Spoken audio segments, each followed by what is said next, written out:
all you positive heads out there. It's so good to be back with all you beautiful reflections of the one source consciousness that creates and animates all things. If you're new to this podcast, of course, we are super happy to have you here, and we just ask that you bring an open mind and heart to your listening experience and to be prepared to explore vantage points that I'm convinced will help shift or solidify your current understanding of the ultimate nature of reality in a way that is extremely empowering. Speaking of exploring powerful perspectives, I would like to gift my book, The Golden Key, Modern Alchemy to Unlock Infinite Abundance to you at goldenkey.gift, where you can get the audio or ebook as my gift to you by using the code POSITIVEHEAD at checkout.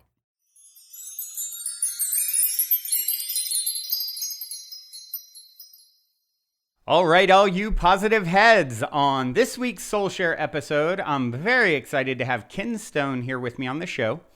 Ken is a spiritual teacher, messenger, healer, and soul archaeologist of sorts, as well as the founder of the Resonance Experiment and author of the forthcoming book, Resonance, The Path of Spiritual Mastery.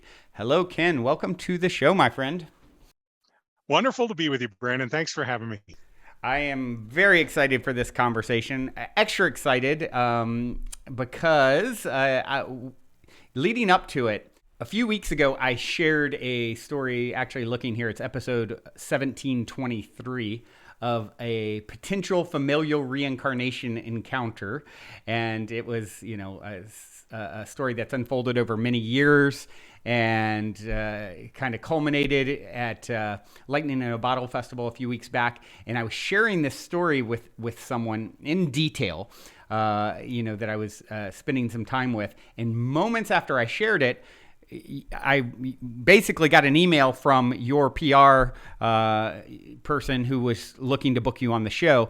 And you'd think I'd get used to some of these synchronicities sometimes, but it was like the name, your last name, his first name ties perfectly into the story I had just recounted.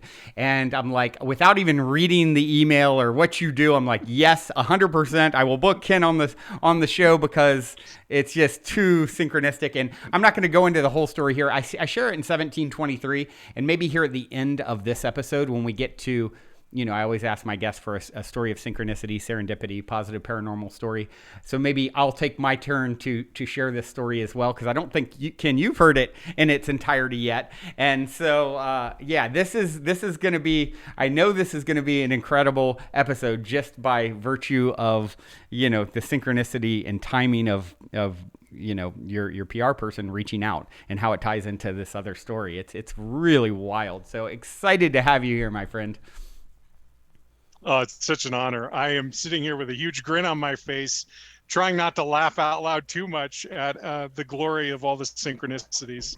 It really is something. Your last name is Stone, and my mother's maiden name is Stone, and she always says I'm more of a stone than a beach. I'm saying I'm more like her side of the family. So, perhaps we're even. I would think that somewhere back there we're probably related. Besides on a soul level, soul fam level, and so it's really interesting to think how the weaving and the overlapping of these sorts of things continue to play back. Come back around into our lives, these energies that we're connected to. So, and like I said, I'll share the story at the end. But for now, let's jump into your story. And, I always like to get a little bit of backstory. But before we do, I'd like to ask you my opening cliche question. And it is this.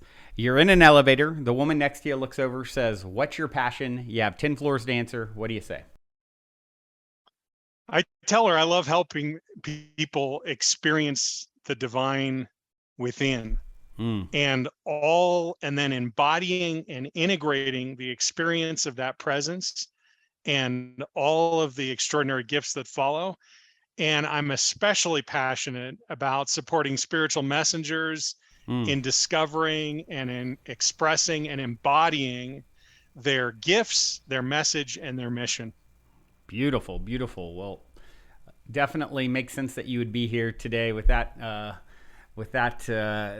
passion. And why don't you do this, Ken? If you would take however long feels appropriate, share as much as feels appropriate about your backstory to give us an idea of, how one becomes a soul archaeologist.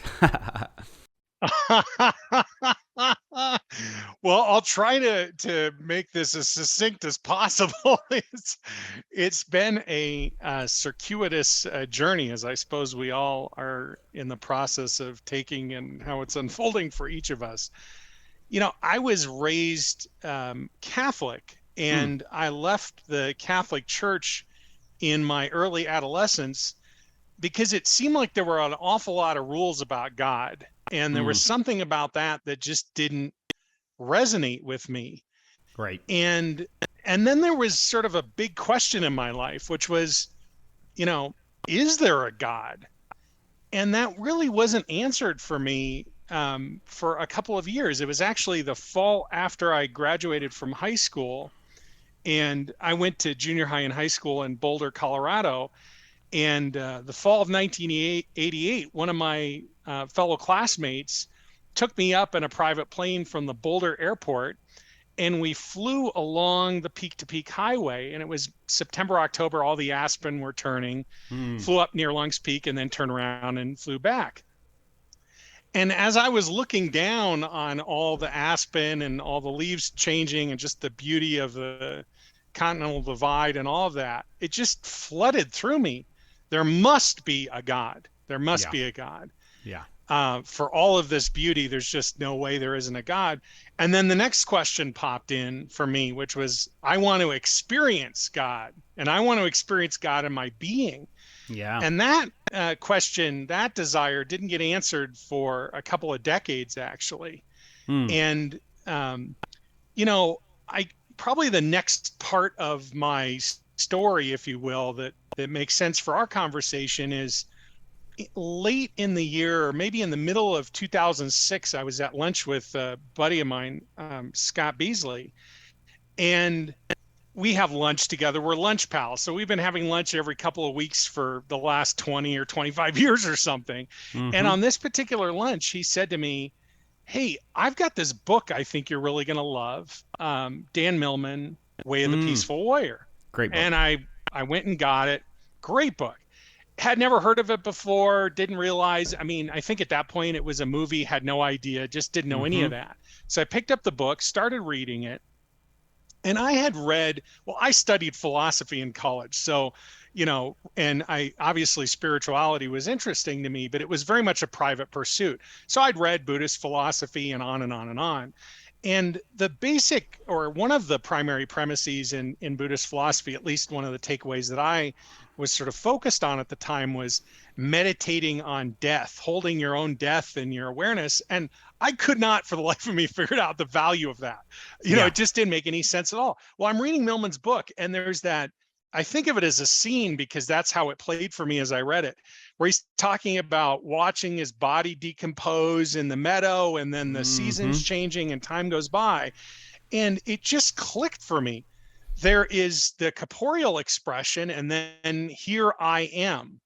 And so all these things just clicked into place for me. And then, the next lunch or a couple lunches later with Scott, he says, "Hey, I got this movie you got to watch. And have you heard of it? It's called The Secret." And I was like, "No, I've never heard of it." And he had the first edition of the movie, which actually had Esther Hicks in it. Oh, really? I didn't know that. I didn't know that Esther was in the original. Interesting. She was in the original version of the movie. Yeah, it's very interesting to watch, and then watch the subsequent iteration of the movie. And so he had the Esther Hicks version. I watched the Esther Hicks version. And despite growing up in Boulder, I was very skeptical about, like, what is this channeling thing? Yeah, and, I figured it wasn't real. And, people are making this up and whatever.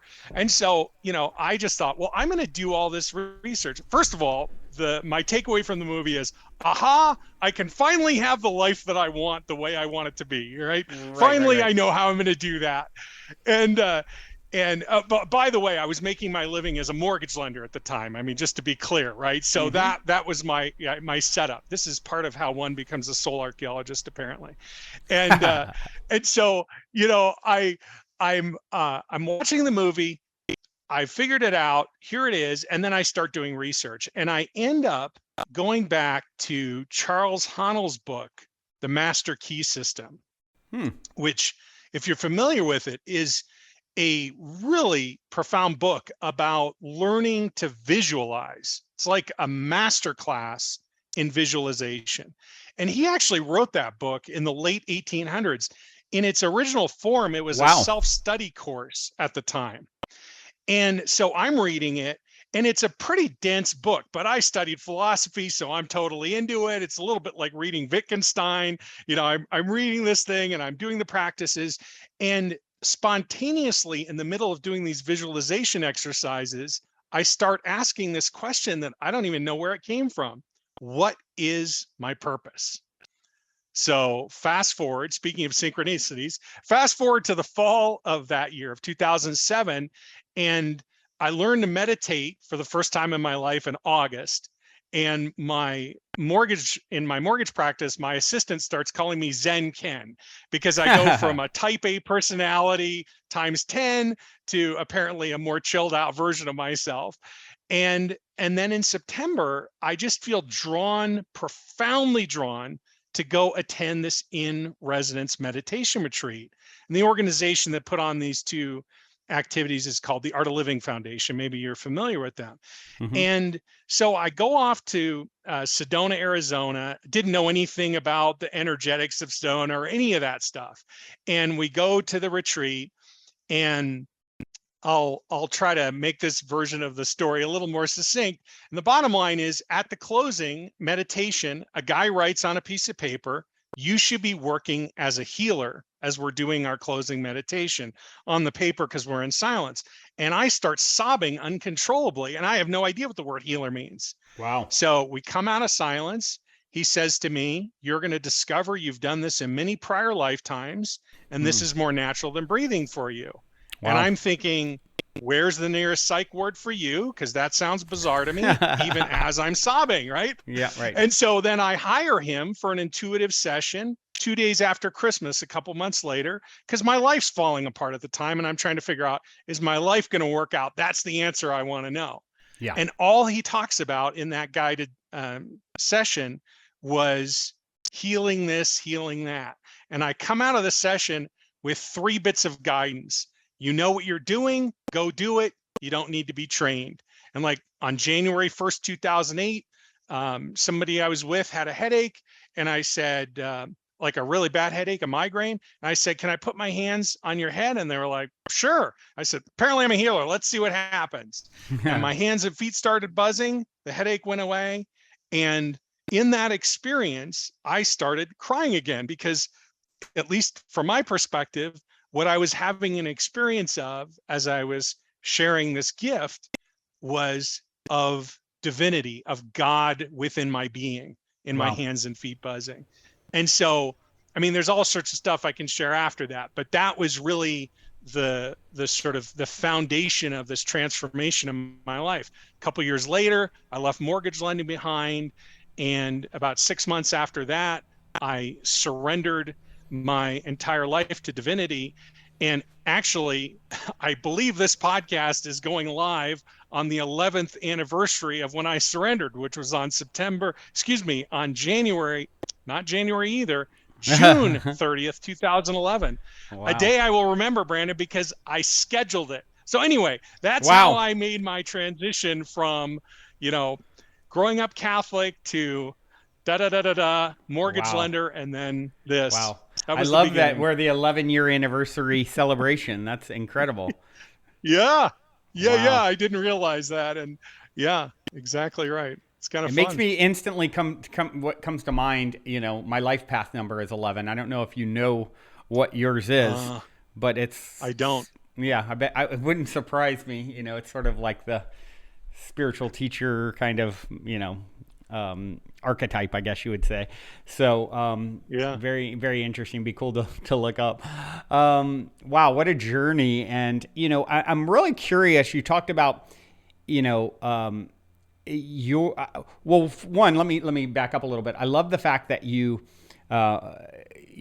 just kind of went your own way. It's something that I've always, for better or for worse, kind of at times I think it has been really good for me, and other times it's like, well, Brandon, you could stand to learn something from someone else, or you don't need to reinvent the wheel or whatever it is. And for whatever reason, I've always had this thing in me where it's like, I don't want to be just like anyone else. I want to do it my own way, And it sounds like you kind of took that path too, and just sort of trusting your own inner guidance on how, your own unique way. And I think that's an important message for a lot of people, because I think a lot of times we think, I've got to be just like, this is how it's done. This is how you're a healer. This is the modality. And meanwhile, we're all such unique emanations of source that it can come through in a complete unique way to you. And, it sounds like that's what your experience has been. And I really love that. Yeah, I mean, I work with a lot of spiritual messengers in my practice, and I end up, sitting with, teaching, being in circle with people who have followed sort of more conventional paths. And what I've noticed is that whether we sort of step out into the unknown, as you have and as I have, or we follow a more conventional path, at some point we're all being called to step out into the unknown. Yep. And like you, my personality is very much, I'm going to do it my own way. So, it wasn't, I still can't quite figure out why it happened that way. I mean, other than I think it's just part of the arc of my soul's expression. I mean, it really feels like that depth of resonance around this. But beyond that, certainly my personality has been, walking every step of the way with that and supporting it in terms of just doing my own thing and, letting it unfold as it will. Yeah. Yeah. So what do you say to those who, have not had this direct experience of, sort of divine presence that you referenced in your own experience? Obviously doing it your exact way may not be the path for them.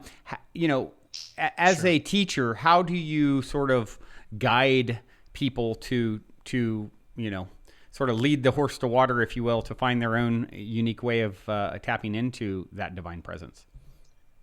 Well, there are a couple of different things that I tend to share with people. I mean, one of them is just the deep realization that we're all doing that in our own way, whether we're consciously aware of it or not. Yeah. And I mean, the way that I perceive that is really is a process of, what I think of as spiritual integration. And so we could refer to, the body, the soul, and the mind as aspects that are integrating. But I also tend to think that there's sort of an aspect that we could think of as the whole self, who I really am, who you really are. And then the separate self, which is just the unintegrated self. It's the aspect that is experiencing and probably fairly enamored with the illusion of separation. It thinks it's separate from maybe even itself, but certainly from others, from divinity, and so on. And so as we're integrating, as the separate self is integrating, it is, in my view, revealing or opening up another aspect of the whole self in all the ways that it becomes animated, which is a little hard to sort of get the mind around, in the sense that the separate self, if you think about what animates the separate self, it's, it's noise, it's dissonance, it's getting our buttons pushed, it's having challenging dynamics in our lives, and so on. But I perceive those as extraordinary openings to divinity, to our whole selves, to the gifts that flow from those experiences. So when I'm teaching, I'm talking to people about that process, and how no matter what has unfolded in, one's life, or in whatever way we've encountered or interacted with other people and ourselves, it's like we haven't really messed anything up, and we can't mess it up, because we're sort of, each of us, doing exactly what we need to integrate. Now, beyond that, one of the things that divinity does through me, which I guess my shorthand for that would be my spiritual gifts, but they're not really mine. I mean, they're just, as I shared with you, they just started expressing. I didn't do anything, at least not consciously, to to sort of develop them. And truth be told, for probably the first 2.5 years, I was struggling and battling with them. I thought, this is profound. It feels like I'm breathing oxygen for the first time. And oh my gosh, I want to reject this. This isn't at all what I wanted my life to be. This isn't where I thought I was headed. Right. So when I'm with people, you know, there's this experience that unfolds for them viscerally. It's like a felt encounter with the divine. It's almost like they're having their own mystical experience. And it's not something that I'm sending to them. It's something that is enlivened within them. And not because I'm, you know, sort of waving a magic wand. It's just sort of how, if I can say this, how God expresses through me enlivens God or the divine within the individual or the group, the people in the group that I'm sitting with. And so it's both an answer sort of intellectually or an understanding in combination, at least in my work, with an experience. To me, the two are important. And in fact, if I had to say one was more important, I would say for sure it's the experience. It's the embodied experience of divinity. That's what matters, really, at least as far as I can tell. Right, right. Yeah, you know, well, it's one of those things that they talk about. You know, you hear certain people who are at a certain point in their own evolution can impact energetically just by being in the presence, you know, just by being in their presence. I remember having someone on the show years ago who had traveled the whole world for 20 years seeking mystical experience and documenting, you know, mystical experience. And he said, you know, after all was said and done, the most powerful experience that he had, and in his assessment, it made a lot of sense, you know, here he was looking for powers in a certain sense with mystical experience, which could be tied back to his own desire to, you know, gratify his ego or whatever. And his most powerful experience that he had was being in the presence of Mother Teresa, and just sort of what he felt from the expanded nature of her heart, you know, just impacted him in a way. She wasn't doing anything. There was no,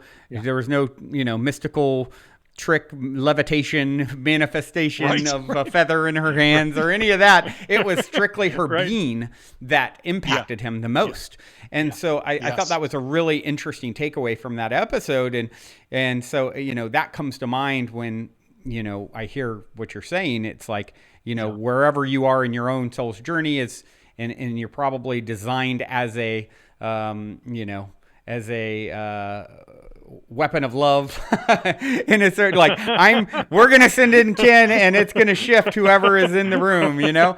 And so that's a pretty cool thing to experience, to have. And of course, the more you have that experience, tell that story, you know, I think it's kind of like seeing, you know, like, there's a great performance on Netflix called this illusionist hypnotist Darren Brown, and it's called Miracle Factor Fiction, I believe, if I'm remembering correctly. And you know what I think about these sorts of things is it kind of like they create a container of belief, you know, or disbelief or whatever, to allow the miracle to happen, to allow the magic to happen.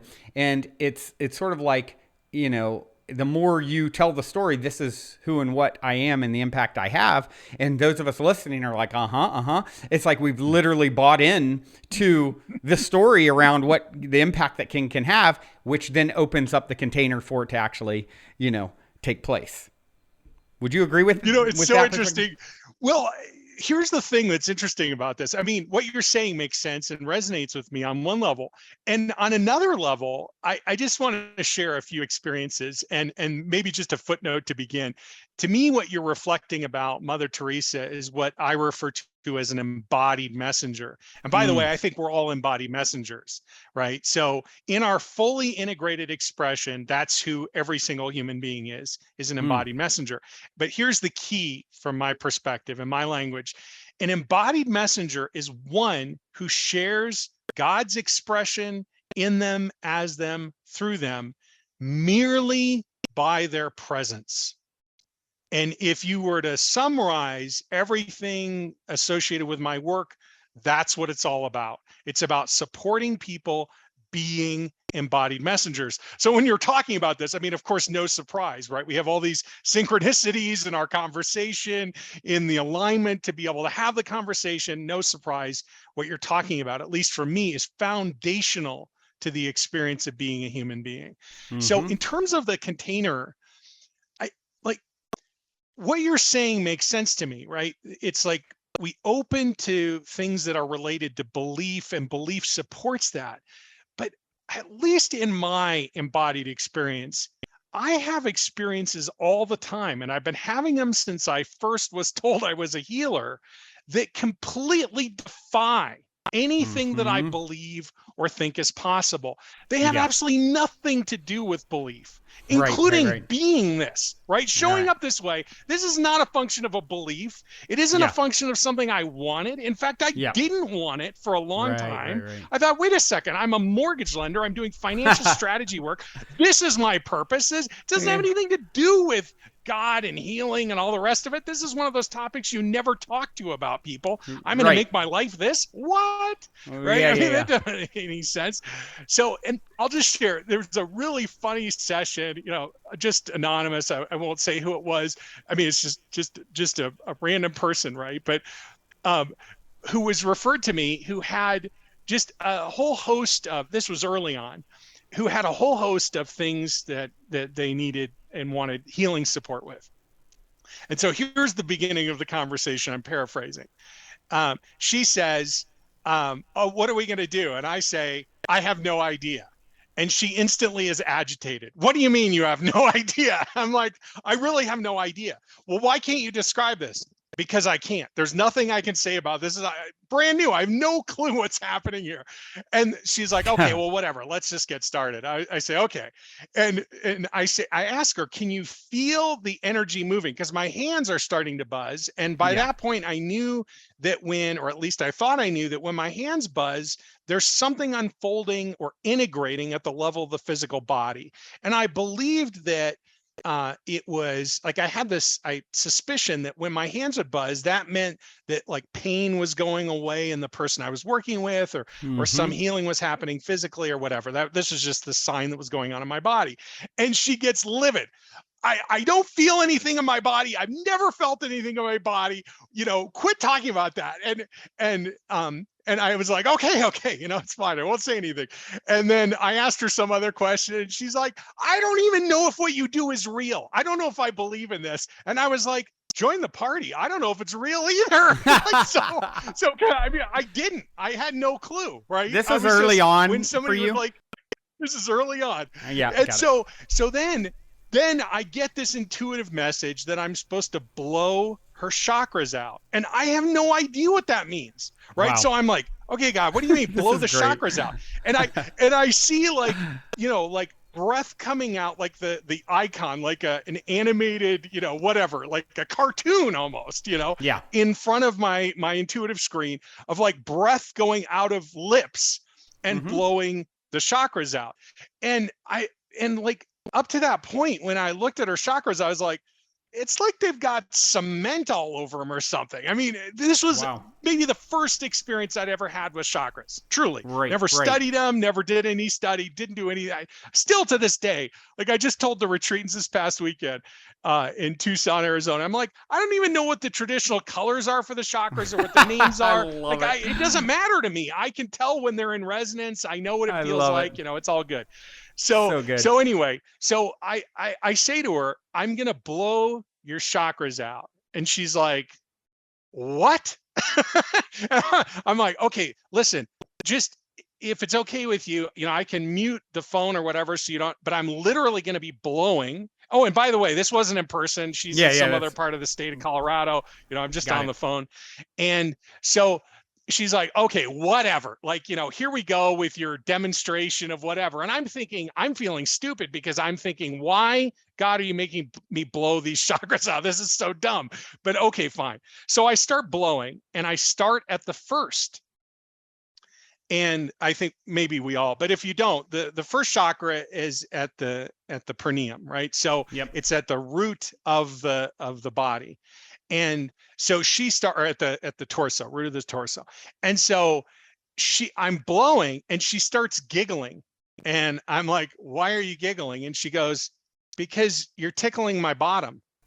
And I was like, okay. I didn't know it was going to So be this kind apparently of party. you could feel, yeah, you can feel energy moving apparently, because the first chakra is down there. Yep. And I'm like, just to be clear, I'm not trying to do anything to you physically. I'm just working with your chakras. She's like, I get it. It's all cool. So I go through and do this with all of them. And at the end, she like starts spontaneously crying and says, I'm feeling energy in my body for the first time in my life. Now, wow. I realize this is a bit of a lengthy story, but this story for me sets up the perfect sort of response to which comes first. Is experience first or is belief first? Right. And it seems to me that when we get to experiences of divinity, it's a mystery and it isn't predicated on a belief exactly. So yeah. I don't know. I love that. That's my raw response. I love that. It makes a lot of sense. And yeah, I just absolutely love your journey and how it's unfolded. And like, I don't even know what colors the chakras are. Like, that's too good. Wow. So, you know, as you continue down your journey of, you know, helping more and more people, you've got this upcoming book, which is really a manual for engaging and experiencing the mystical. What, you know, can you share a little bit about that and how you help people to kind of figure out their own path with doing so? Yeah. Yeah. You know, I would say, so it's sort of like a variation on a theme. I think that's kind of my life and my journey as a messenger, is that it's unfolded in unexpected and sort of unexplained ways. And it's also sort of happened backwards. So like the kinds of downloads that I got initially didn't make sense to most people, but the people they made sense to were people who were extremely integrated and doing sort of the last 3% of their work, you know, spiritually. Mm-hmm. And then I would explore the download and teach it. And then I would do a class about it. And then I turn the class into a self-study and people would take it. And then they'd ask questions. Well, what about this? What about this? And then that would lead to a bunch of questions. And that became like the introduction to the class I just taught, but it came after the fact. Mm-hmm. And over time, these things have all sort of, it's like I got the most advanced stuff first, and then, you know, eventually the introduction. And over time, I've taught that introduction class live, I don't know, 3 or 4 or 5 times. And every time I teach it, it's like going into the container of divine presence and seeing and experiencing more and so on. And so when it came time to start writing, which I was actually, not surprisingly, really resistant to initially. I thought, what do I have to say? And, you know, I'm not a writer, and this, you know, it's about the experience. It's not about the writing. And, you know, I was on a retreat that one of my clients, a messenger client, was facilitating. And she was like, I want you to come out and support me on this retreat, but you can also participate in the retreat. You know, I think it might be meaningful for you too. And not surprisingly, she works with writers and does writing coaching and so on. And in the middle of the retreat, I had this download. Your writing is as important, if not more important, than anything you ever do in session. Now, that download came in 2012. And the first book still isn't published. I mean, I've really been on a journey of integration around this, you know? And so the way that I start teaching and the way that I start the book is first in an exploration of what is the illusion of separation, or even maybe more basically, what is spiritual mastery? Mm-hmm. Like, a lot of people understand personal mastery, and we think personal mastery is the key to having our lives be the way we want it to. You know, we're going to learn how to manifest the life of our dreams. And my experience, and I would say the message that has spontaneously erupted through me, not the one I've been that excited about living, P.S., is, you know, actually, as powerful as that is, when we let go of control, when we surrender, we open up to a much more profound experience of divinity. It's like a Vesuvian volcano of divine presence just erupts in our lives when we let go of control. And Mm-hmm. I have described that journey as a journey of spiritual mastery. So, setting the context, what is spiritual mastery and how is that different from personal mastery? And then, what is the role of the illusion of separation? I perceive the illusion of separation as God's greatest gift to us. Most people don't perceive it that way, right? Right. We could call the illusion of separation as the source of all suffering and pain and, sort of the noise of the human condition. But to me, it's the perfect dynamic for queuing up the separate self, for animating the separate self, and for opening to the integrated experience of our whole selves. And then I like to frame all of this in terms of a journey. And I actually think it's a developmental journey rather than an evolutionary journey. And I'll explain why if it's of interest to you. It's a Sure. developmental journey in consciousness because we're uncovering what's already there. It's like when we go through these different developmental stages in consciousness, and a disempowered and unintegrated experience, or an empowered and unintegrated experience, or an experience of wholeness that unfolds after we surrender. Still unintegrated though, because we're surrendering to divinity as if divine is other than us. And then Right. into union consciousness, into stage 4, into the fully integrated or fully enlightened expression that we all are. But the thing is, we're already that. Each of us is already fully integrated. We just think we're not. We're having an Right. experience of not being that. So all of that then gets wrapped into what I think of as soul embodiment, which becomes more than just an idea. These other things are ideas. Spiritual mastery is an idea. I mean, we have an experience of the illusion of separation, but when we're trying to understand it, it's lots of thinking and feeling in that. Sure. But when we get to soul embodiment, now we're into an experience. I can share it as an idea, but what I can really do with students and through the book is share the experience of the embodied divine, and Mm. then look at all the ways that that supports the transmutation of all the noise, of all the things that are unintegrated, all the traumas and wounds and so on. And and then we start talking about how to live in the mirror, that is to say, live in regular life. And then also the intuitive guidance system, that is to say, the divinity as our entire vessel, as our being expression, and recognize that divinity is communicating through us and in us to each of us all the time. And so once these things have been uncovered and experienced and integrated to some degree, from my perspective, now we've got the foundation set. Right now we're opening into this mystical experience, and this is how things are begin unfolding, and we start doing the deeper work of purpose and deeper spiritual practices of wholeness and so on. Mm. Love that. Love that. And are is your vision of where we're headed, one where soul embodiment is sort of the, you know, hundreds of years from now, it's like everyone's embodied, fully embodied as their, their higher self, let's say, with their Sure. egoic human self. Yeah, I mean, I here's the thing. It's interesting that you asked the question that way. I mean, to me, this is who we are today, right? We're just, that's not the dominant experience. Mm-hmm. Most people aren't having that experience of themselves in that way. And from my perspective, getting to that experience does not require decades, or fancy tricks or anything. It's just like really simple, actually, to drop in and open up, and then the work just kind of reveals itself. It's Yeah. sort of beautiful process. And so, like, if you ask me, well, what is the net result of that? For sure, right?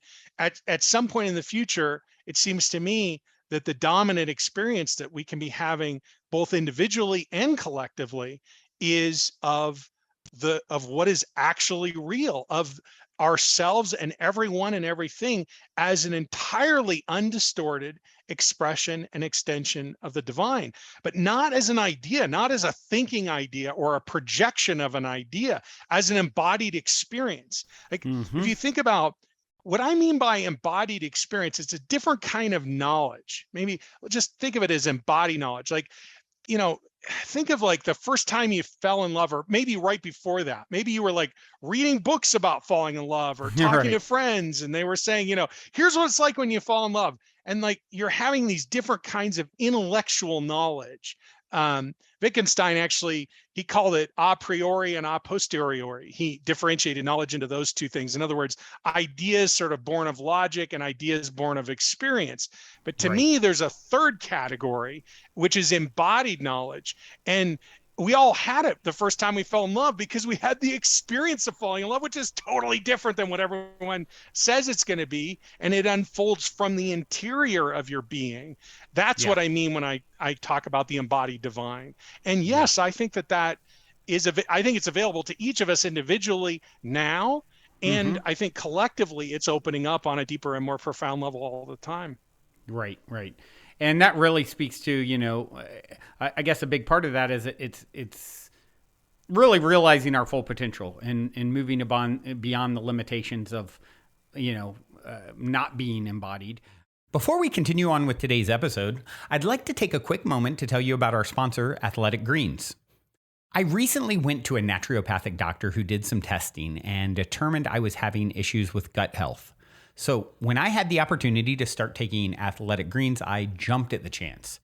With 1 scoop of AG1, you're absorbing 75 high-quality vitamins and minerals, superfoods, probiotics, and adaptogens. It not only helps with your gut health, it helps your nervous and immune systems, energy levels, and more. And since it contains super high-quality ingredients in powder form, it has a very high absorption rate, whereas many pills don't. With just 1 scoop in a cup of water, you can arm your immune system with convenient daily nutrition for less than $3 a day.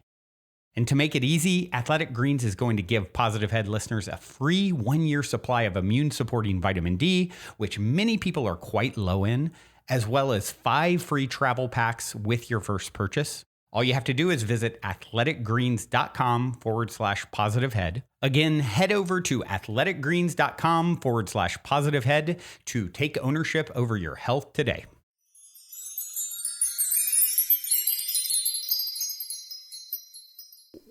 For someone who is hearing this and wanting to have the experience as opposed to understanding it conceptually, what is some of the things that you would recommend for them to do to start opening up to, further and greater embodiment?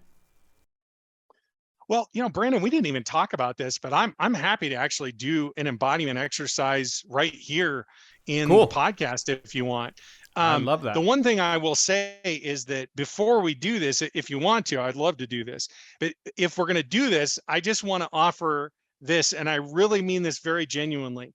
For anyone who is driving or operating heavy equipment of any sort right now, like if this is what we're going to do next, please stop doing that. And I want to share a brief reason why. And however credible you think I am or I'm not, what follows isn't really about me. It's the divine expression, and people think they fall asleep all the time when I'm in transmission with them. It happened over the weekend at this retreat. Somebody's like, I feel like I'm falling asleep. They're not falling asleep. They're dropping out their conscience of what's unfolding, because it's such deep work. It is not congruent to be driving a car and be in transmission with me, because if you fall asleep, you could crash and hurt yourself and someone else. So please take the warning seriously and just pull off to the side of the road for a few minutes while we do this, if we're going to do this. Yeah. And I love that idea of let's do it. And also, of course, if it's not convenient to pull over to the side of the road or whatever, look at the timestamp where this is. Yeah. Pause it, whatever you need to do there, and do it when you're in a safe, appropriate environment. Yeah, brilliant. And in fact, if you're driving and you think, well, I don't want to pause this, I want to see where this conversation goes, just fast forward, I don't know, 5 or 7 minutes or something into the future, and we'll pick up the conversation and we won't be doing embodiment work anymore. And if doing embodiment work in the middle of a podcast and you don't want to go back, we'll be talking about some ways before we wrap up where people can go have embodiment experiences and get those for free, right? Just to register for like a free class or something like that. Cool. That would be the other kind of resource that would be really easy to offer to people, so that, at the end of the day, you're right. It's the experience that matters, and we can talk about it and flap our gums about it. But if we can have the experience, it really makes a big difference. So I'm just checking with you to make sure. Are we going to do this? We're going to do this. Okay. I'm ready. They're ready. I'm ready. Okay. Let's do it. They're ready. You're ready. We're going to do this. Okay. All right. Well, let's do it. So there are probably some things that I'm going to say that, and I don't mean I'm going to start, talking in some other language or something, but if any of the words don't make sense, don't worry. The words don't matter. They're just the way that I differentiate coming into transmission and leaving transmission, so that it's a kind of a clear differentiating detail for all of us, myself included. So I would just recommend, say, do you recommend people, if they can, to sort of lay down, or is there any sort of, does it matter?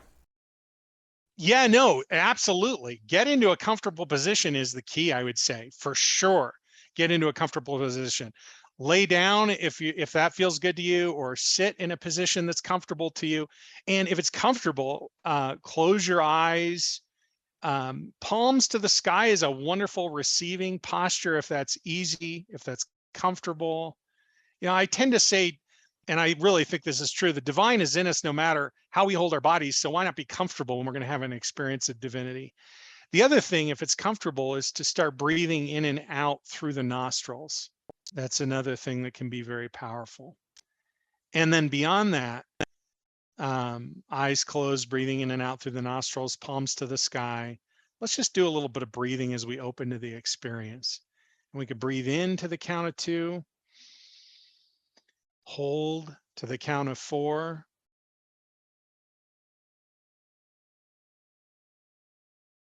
And then release to the count of 8. And as you release out to the count of 8, I just invite you to let go of everything that has come before in this day, all the way out to the count of 8. And sometimes people are thinking, well, I had some good experiences and some bad experiences. I'll let go of the bad ones. But if you're open to this suggestion, I'm going to invite you to let go of everything. It's like wiping the slate clean.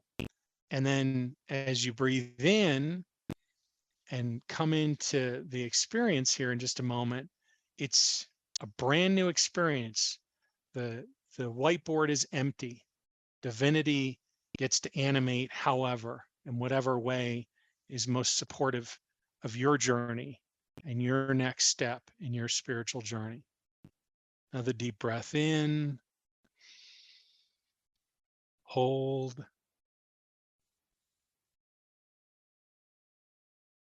and release. Again, out to the count of 8. And this time, letting go of everything that has come before since the inception of your soul, all the way out.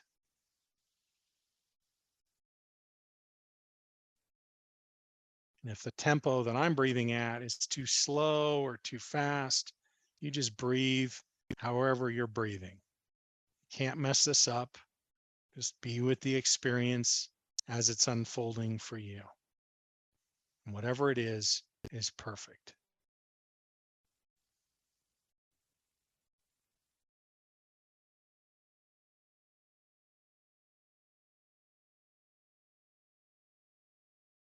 And another deep breath in,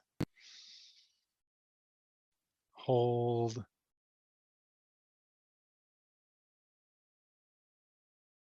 and this time, as you begin releasing this breath, letting go of everything that has come before since the inception of your soul, all the way out to the count of 8.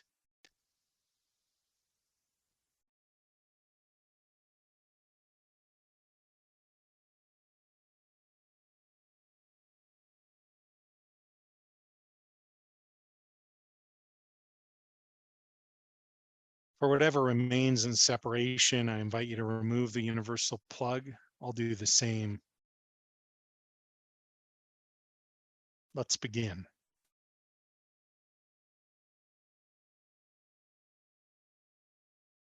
Seven. When the soul encounters dissonance in the body or in the body's life experience, it moves upwards in the body, up towards the top of the head. This is what I think of as disembodiment. When the soul is embodied, it's down in the hips, but it's in the hips having animated everything between the top of the head and all the way into the pelvic girdle, a little bit lower in men. It's like a Christmas tree or a tree of any sort, an evergreen though, where the lights have been turned on progressively from the top of the tree down to the base of the tree.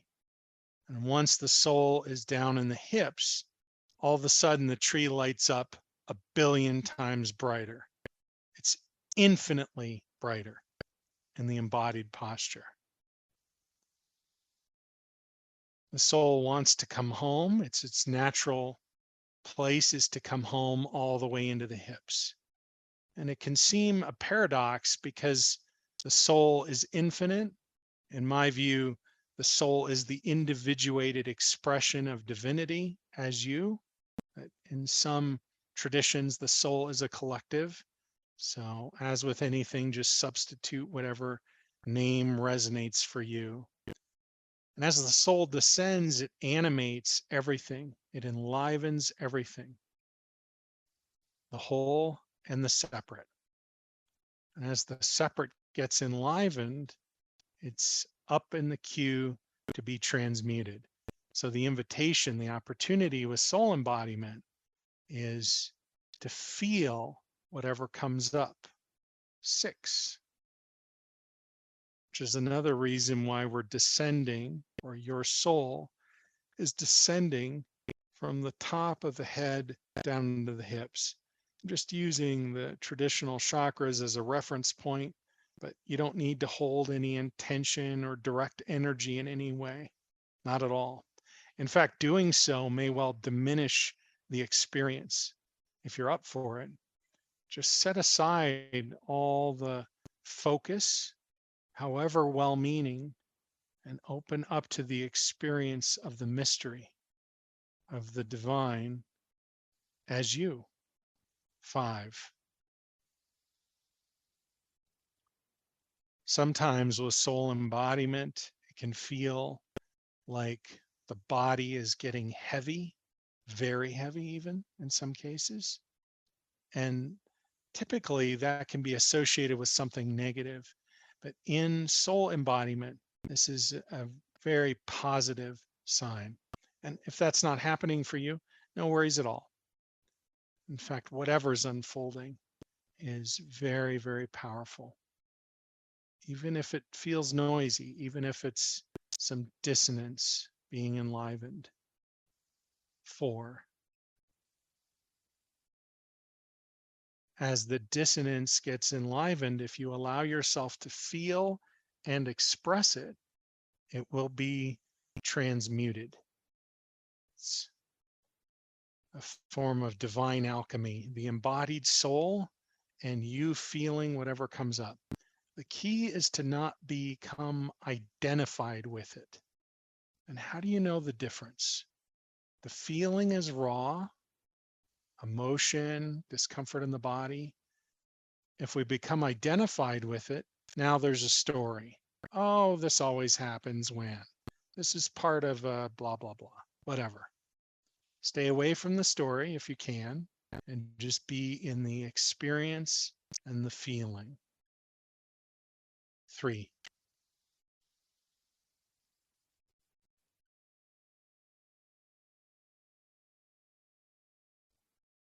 Soul embodiment leads to absolute presence. The experience of absolute presence, divine presence. And from that, all sorts of magic begins to express, but also presence as in you are fully present with yourself. And with practice, you can be fully present with anyone and eventually everyone.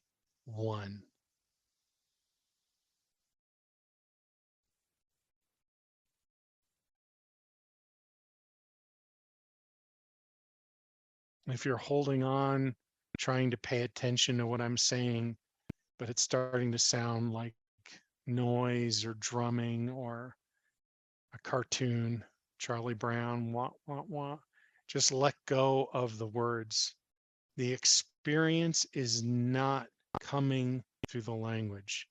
The words are just here for your mind if it needs something to focus on.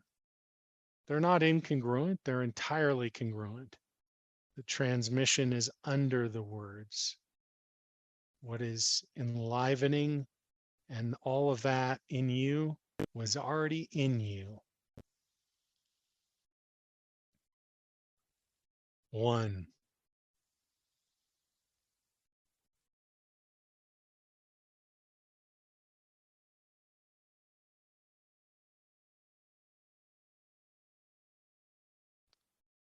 Sometimes coming home can feel profoundly energizing. Sometimes it can feel like moving into a void, an emptiness. Both are powerful aspects of the divine mystery. Indeed, as is anything and everything that's coming up for you experientially in this moment. One. Ah, for some, maybe for everyone, there's an enlivening going on in the intuitive faculty. It's another thing that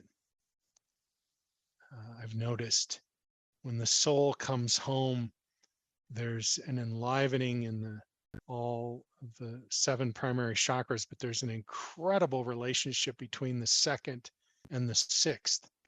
And the second, once it's enlivened and integrated, that pipeline opens up to the sixth, and a whole new dimension can open up for people intuitively. Some people have never had intuitive awareness at all.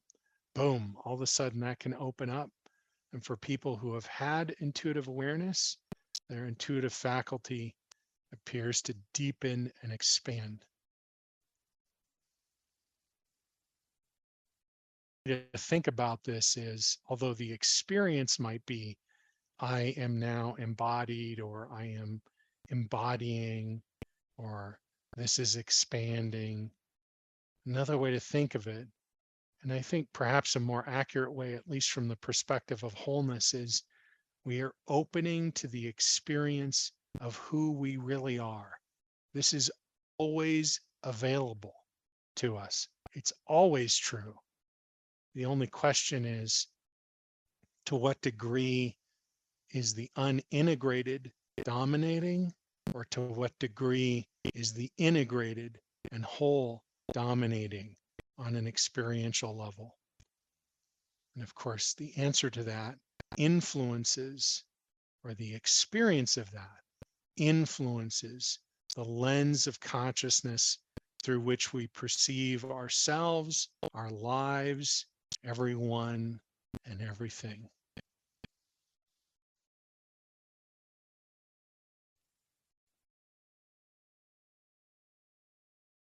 And since this is one of the things that God does through me, and the guy who told me I should be a healer was right. I don't know about the past lifetimes thing. It seems like it must be true, but for sure more natural than breathing.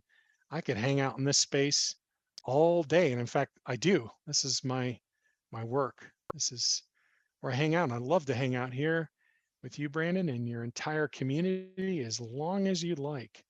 And if you're able to get back to language, I'm happy to transition into a conversation again, whatever resonates for you, man. Ooh, well, Do you have words? I think I definitely feel more embodied, no question. And for the purpose of this being a podcast, we can let those pause right there that want to hang out in that space as long as they want. Yeah. Amen. That's a great thing to say. And for those that are ready to transition back to a conventional conversation, I'm just going to invite you to return that universal plug energetically, and I will step back and conclude this transmission so that we can keep having a conversation on a more conventional level.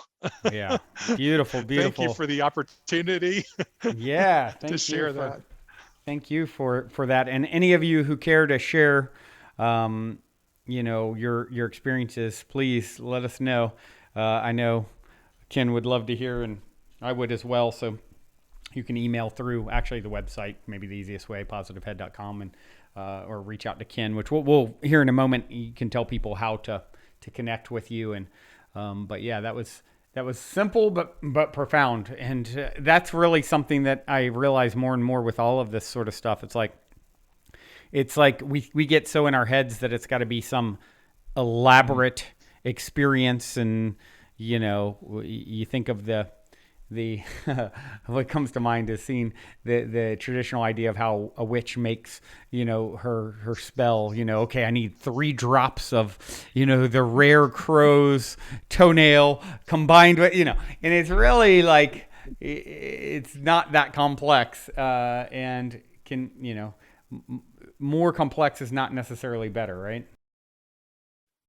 Yeah, I'll just say, in my experience, when the downloads come in, the answers to questions that I've been asking, for example, in 2010, after kind of exploring this and figuring out, okay, this is real, not a party trick, something profound's going on here, I started asking God, okay, can you give me something to teach? And I'm thinking, I'm going to get a process for money, a process for love, Yeah. a process for relationships and purpose, and process for connecting with divinity. And the download that comes in September that year was so simple and unexpected that when it came in, I literally said out loud, "That's it? It's that simple?"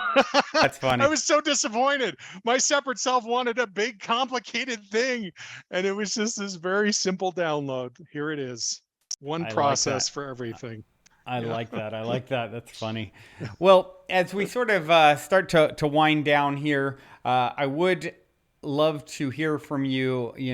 As I mentioned at the top of the show, this was definitely a very synchronistic booking for me, and I'll share my little story here in a moment. But before I do, maybe you could share the whatever comes to mind as far as a story of synchronicity or serendipity or a positive paranormal story.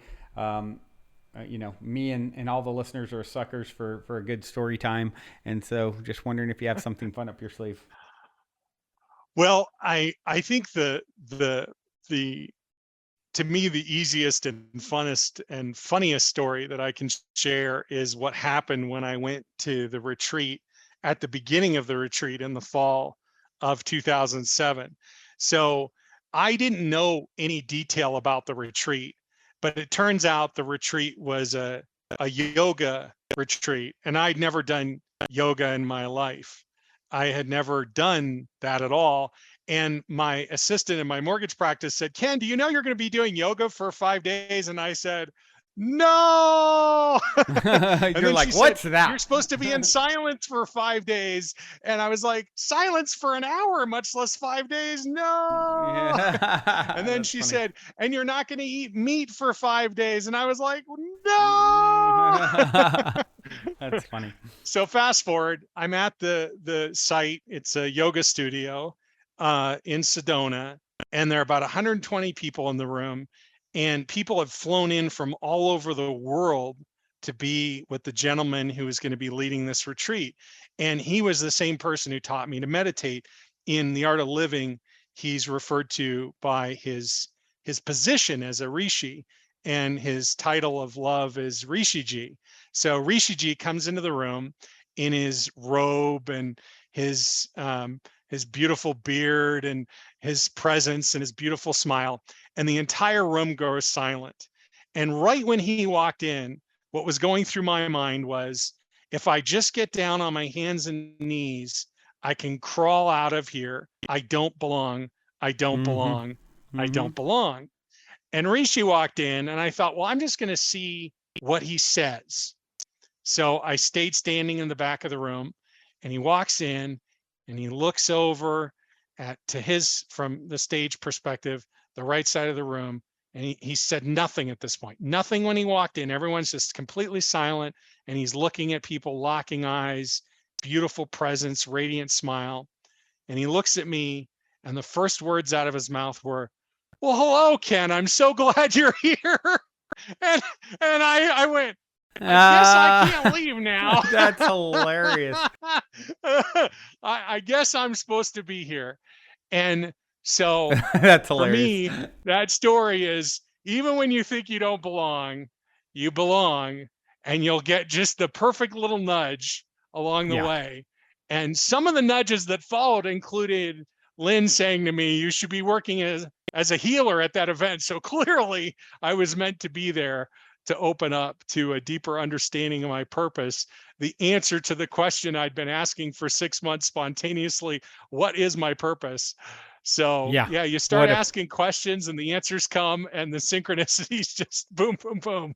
What a trip. And were there a lot of people at this gathering? Yeah, there were 120 people there. So there were people, they'd flown in, like being with Rishi. He's like the right-hand guy to the guru, who's Sri Sri Ravi Shankar. Being with Rishi is just considered a really profound experience. And so people really prized that.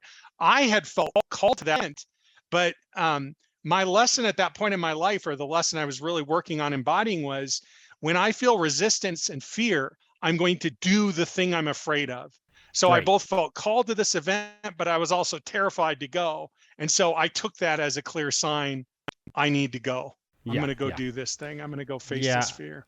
Yeah, I often say if it scares you and it excites you, it's probably for you.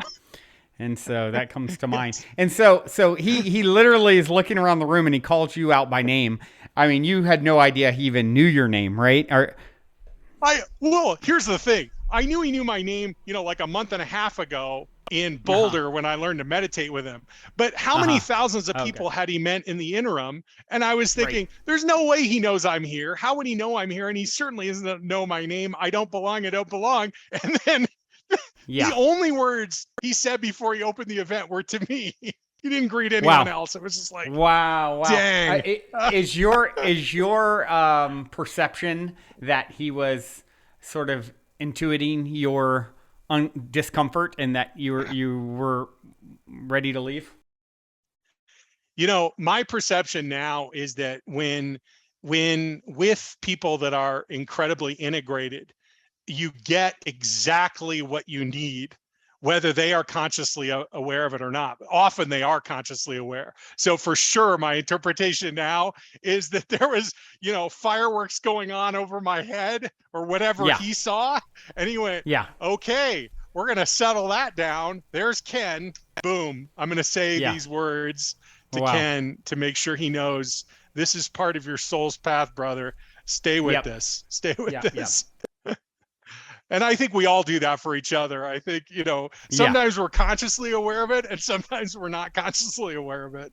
Totally. Totally. Well, I'll take a moment and share with you the story and the listeners who haven't heard the episode where I sort of break down, what I think as the title of this looks like I recorded about this on June 3rd. And I probably, in that, what is that? As of this recording, that's 3 weeks ago or so. And but the story really started maybe 3-4 years ago, and probably somewhere back in the archives, I mention it to some degree because I share a lot on the show. I don't know where, but so the reason Ken ended up on the weekend to hear the whole story, I'm at a music festival maybe 3-4 years ago. I am, one night I had taken some plant medicine and was in a sort of a expanded state at this moment. And I am watching a DJ perform, and I'm really just loving the music that he's playing. I'm really loving his energy. It was he's very much, just such a character, and his presence was just really powerful. And so I'm like, look over to whoever's next to me, and I'm like, do you know who this is? I'm like really curious, right? And he says, his actual name, not his DJ name, is Joseph Stone. And I instantly got chills from head to toe because my grandfather, his name was Joseph Stone. And the most psychic event, intuitive event I've ever had in my life, and now it kind of makes sense to me, was, I'm 11 years old in 1985, and I get the intuitive hit in church. Today, Granddaddy's going to die. That's how I refer to him, Granddaddy. He's going to, and I just, you just kind of like have a fantasy kind of thought, and it's important to know the date. And so I look at my little digital watch in 1985, and I click through. I remember clicking through to see what is the date, and I notate the date in my head. You need to remember this. And, lo and behold, 3 hours later, he drops dead of a heart attack. So, in this moment now, I'm, when someone tells me his name's Joseph Stone, I got chills from head to toe. It was like the feeling of my grandfather's energy is so powerful and profound. I'm like, oh my gosh, this could be him. I can't say for sure. Who knows such things for sure, but I'm definitely feeling his presence big time. And at the very least, there's a big energetic connection here, right? So the next day I see Joseph walking around the festival grounds, and I go up and tell him about my experience. And I think to myself, when my grandfather passed, I didn't remember the exact date like I was supposed to, but I remembered the year. I remember it was 85. And so in my head, I'm thinking, okay, if it is the reincarnation, then, he would probably need a year to gather himself to come back. So I'm like, I walked up to him, I'm like, were you born in 1986? And he goes, and he goes, 85 actually, but close guess. How'd you know? And so then I proceeded to tell him the story and what happened the night before and how powerful the experience was for me, that I felt my grandfather's presence. And, he's like, oh, maybe so. Maybe I'm him. Who knows? Whatever. And he goes about his day. And from time to time, I'll see him, the transformational festivals scene, although big, it's not so big. You don't see the same people from time to time. So here and there I've seen him, and I'll like jokingly be like, hey, grandpa, and he's like, oh, there's that weird dude again, who thinks I'm his grandpa. And so fast forward to, I meet a guy last summer, new friend. I've even said multiple times, this guy feels really familial to me. You have those friends and people come in your life. It feels very familial. And his name is Elric. And Elric was putting together for a festival this is, a few weeks ago, a month ago, called Lightning in a Bottle Festival. He was going to put together a camp where he was the organizer and just invite all his friends and 25, 30 people or so. And most of them are from up Northern California. I'm in Southern California. And I say to my partner, Karen, I'm like, well, let's, Elric invited us to camp with him. It'd be a whole new crew of people. We know him and maybe one or two others, possibly, but let's just go camp with Elric. So we go, and lo and behold, who's there is Joseph. And so I get to know Joseph now. Before it was just like this moment, and I'd see him around, and just make a little joke. And so as I get to know him, I'm like, okay, your personality is definitely, he's very jokey, like, funny personality. Reminds me of myself in a lot of ways, like, making lots of ridiculous jokes and quite the character.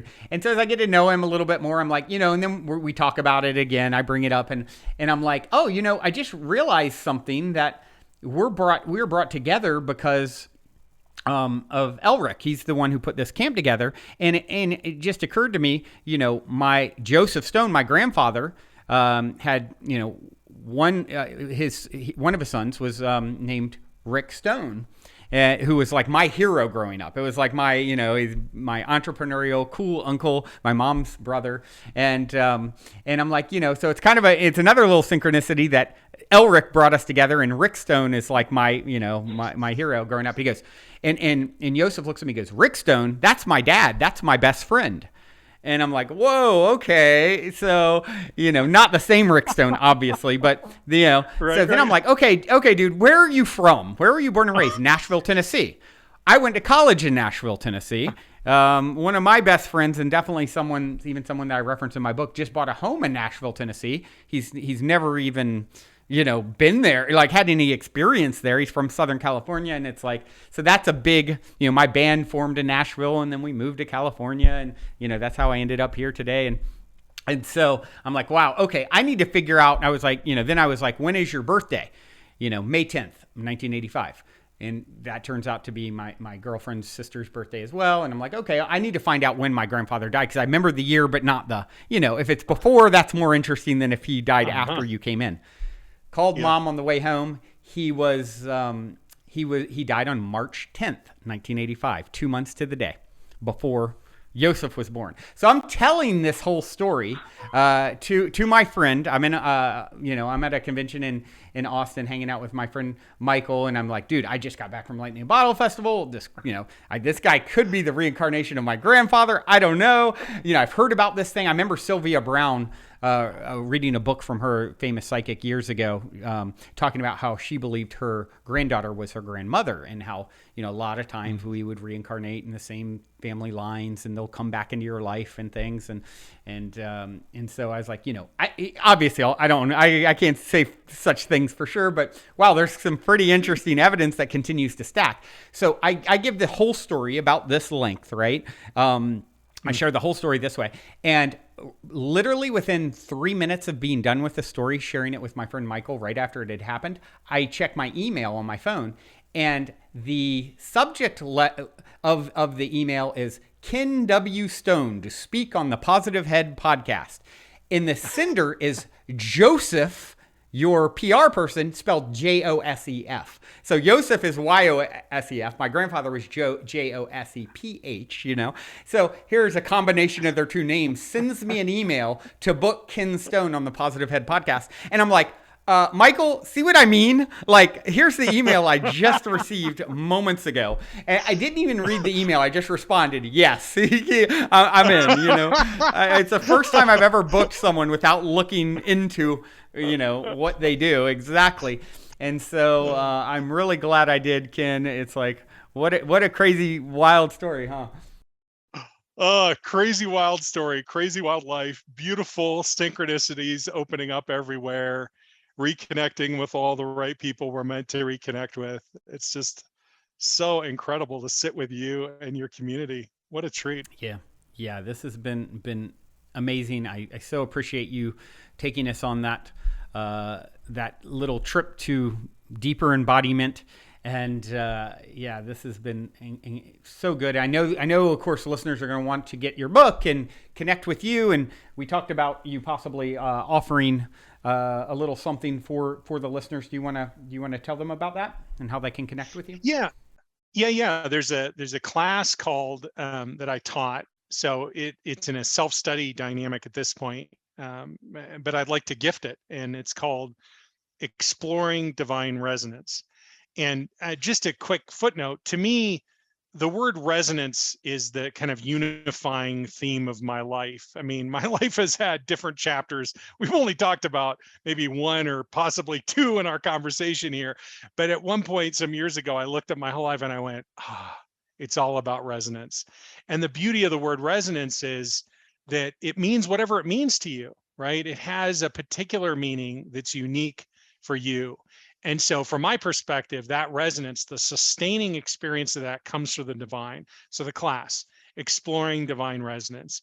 There'll be a series of teachings in this class that are congruent and go deeper with what we've been talking about, and a number of experiences. And I would love to share that. And the thing is, if you come in and register for that class, then I'll also be able to tell you when the book gets published and of other opportunities for us to connect and so on and so forth. But I think, there's a way to do that through your website that will. We'll put up a little link. We'll put up a little link. We'll put up a little link for you guys at positivehead.com/Ken Stone. And thank you so much for offering that to listeners. That's very gracious. And as you were telling me, before we started recording, that's a pretty robust course that you're offering there. So that's super, super gracious of you. Thank you so much. Oh, it's an honor to share it. And I recognize that here's this guy talking about, used to be a mortgage lender, talking about divine presence and the mystical dimension. The best thing that I could possibly offer would just be more experiences like that, so that the listeners in your community, if they're interested, they have an opportunity to explore that and encounter that for themselves in ways that perhaps are meaningful for them. And I think this program is going to be a perfect way for them to do that. Excellent. That is amazing. So I do have one final question for you here, Ken. My cliche closer.